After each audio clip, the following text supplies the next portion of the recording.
Wow. So this is a one of two. And I don't even know where the other one is. There's to date maybe two that are still in existence, including this one. We are on our way to Phoenix, Arizona, and we're going to pick up something very rare today. Before we touch down, we need to rewind to where this story begins, and it's over a century ago. The game of billiards dates back centuries, but in America, its rise began in 1834 when a 14-year-old immigrant named John Moses Brunswick arrived with nothing but ambition. After seeing an imported English table, he decided he could build something better. Within decades, Brunswick became the dominant force in American billiards, known for ornate carving, fine materials, and craftsmanship that blurred the line between furniture and art. Over time, the Monarch became one of Brunswick's most recognizable designs, bold, detailed, unmistakably American. But not every Monarch followed the same blueprint. Some designs were never meant for mass production. And from that legacy came one of the rarest experimental designs ever produced. Only a handful were ever made. Today, only two are known to exist. Chat, we made it. All right, so we just landed in Phoenix. Now we have to go to Tesla. So we have a truck to drive. Let us know what's up, man. What are we doing now? So now we got to go to Lowe's. We got to pick up some tools. Luckily, we have secured our vehicle for going home. I kind of was stressed about that because I didn't know if we would actually get that done or not. So now we have to go get tools. We got to go to U-Haul, pick up the trailer because the table we're picking up is such a big table. It's such a unique table. I don't want to take any chances with it. It's probably like a one of one. If we can find the other three ever made in the world. All right, so I just realized we forgot a very important tool. It's not like a unique tool, but it is a lifesaver in this industry. So the felt's usually stapled on. I assume this will be. So there's two ways to get it out, with a flathead screwdriver or a staple remover. And we have these nice wooden handle staple removers so it doesn't tear up our hands. We don't have those, so let's see what we got in here. I should call this the billiard special. Deep well sockets too. Look, now this is perfect. When we were installing pool tables across the country, like they 9? Yeah, we needed all this. This is perfect. This is when you know you've reached like adulthood, when you're getting so excited about tools. Daniel, look over here. We have secured the bag quite literally. It's 100 degrees outside right now, and honestly, like I would love to live in this weather all the time.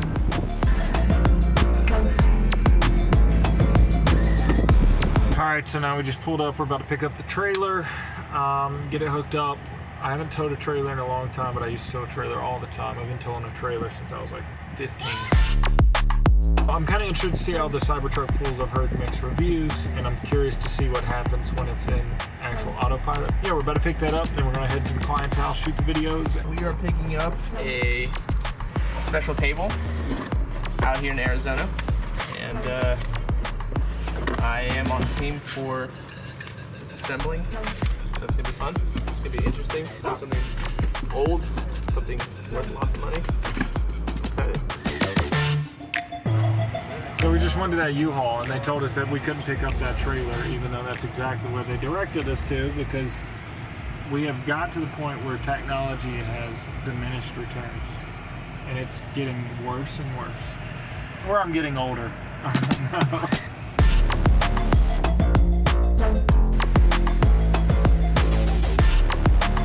I meant lunch breaks. Enjoy. Celsius. Watermelon Celsius. Watermelon Celsius. We have a positive attitude.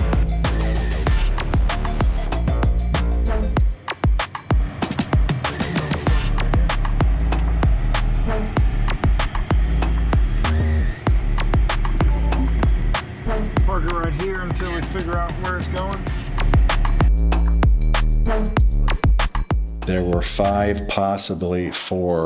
or possibly five of these tables that were manufactured as experimental models. And out of those, there's to date maybe two that are still in existence, including this one. Wow.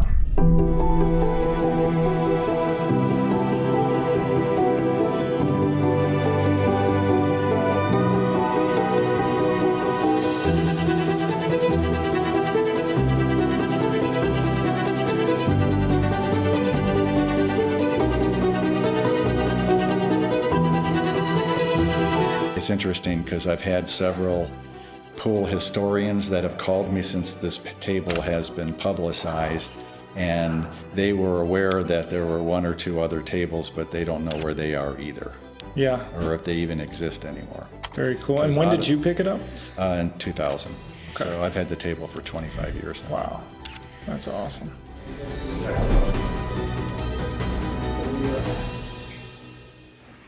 So somebody is taking great care of these because these are usually black, rusty, like torn up. But that's the bolt pattern, you know, like you have flat heads. So these right here, like literally all these old tables we work on, this is what people lose the most. They will spin the cap and it'll literally just like dig into the wood. And that's just, see how when they tightened it up? So now it's spun a ring.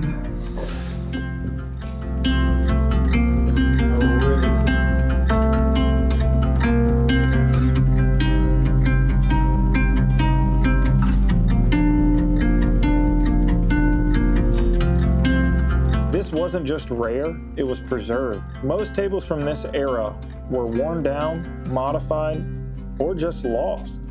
Original hardware, correct bolt patterns, period-specific detailing, everything matched.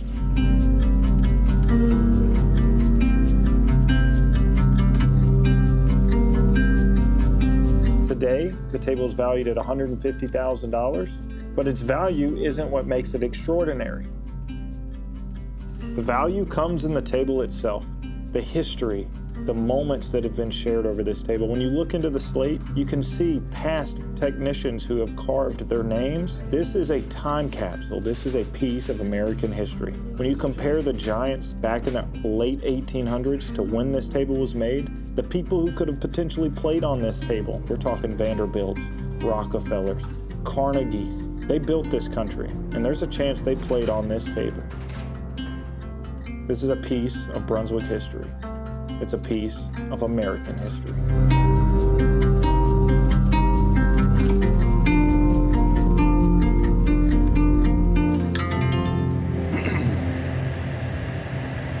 Taking off my shoes after a long day's work. That's it, we're all done checking out. It is fully loaded and it is 100% legit. It's got all the right markings on it. It's gonna be cool to finish this thing and get back to Greenville. Now for 32 hours of driving.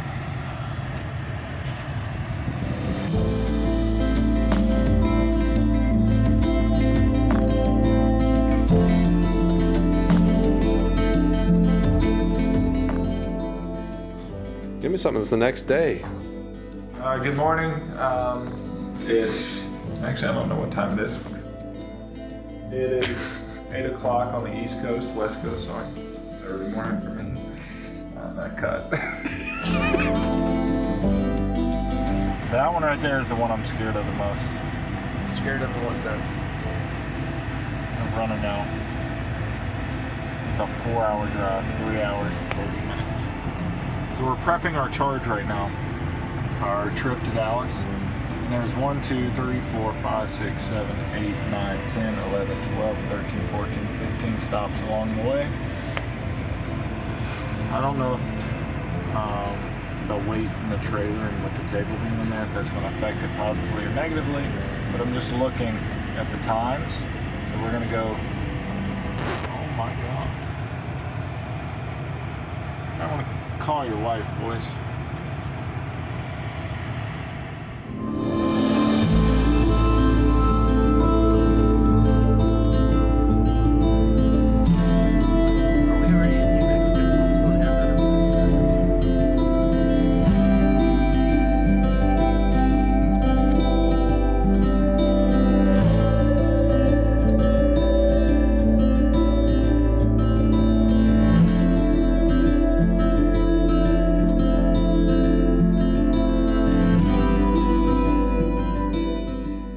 Been on the road all day, had some food.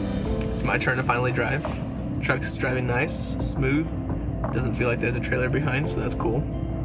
That's kind of been annoying, having to stop on the way there. It doesn't feel like we're getting any progress into our trip, but maybe we are, maybe we aren't. I've lost track of time. I lost track of everything. Lost track of time.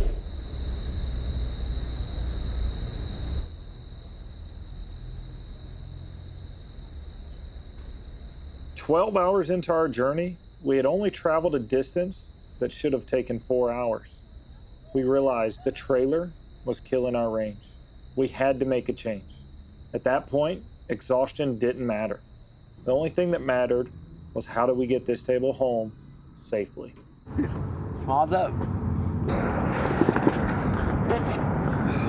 Get it all out now. So it seems like on every road trip that we go on, there's always a situation that we have to solve that you could never prepare for. Say something. Computer ain't speaking. No.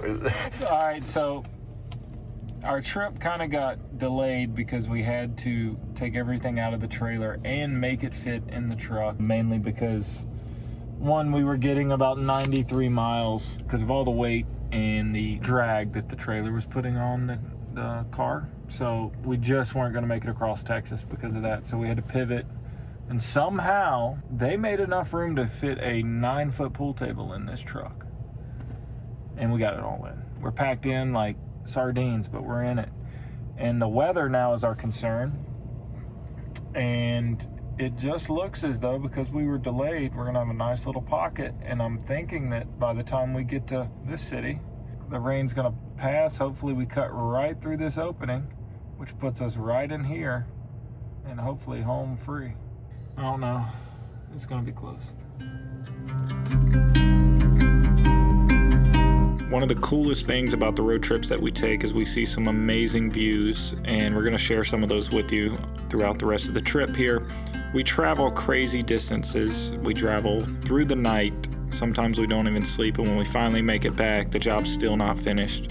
We have to unload everything, make sure everything's set up for the next day, make sure everything's clean and clear, and you can kind of see how if we had the trailer, I don't think we were going to make it all the way, and we probably still wouldn't be here. So this is kind of one of those moments where everybody's quiet. We're just at the end of energy, and we're just getting it done, ready to go home, ready to take a shower, and pretty cool that we picked up a nice piece of history in the billiards world.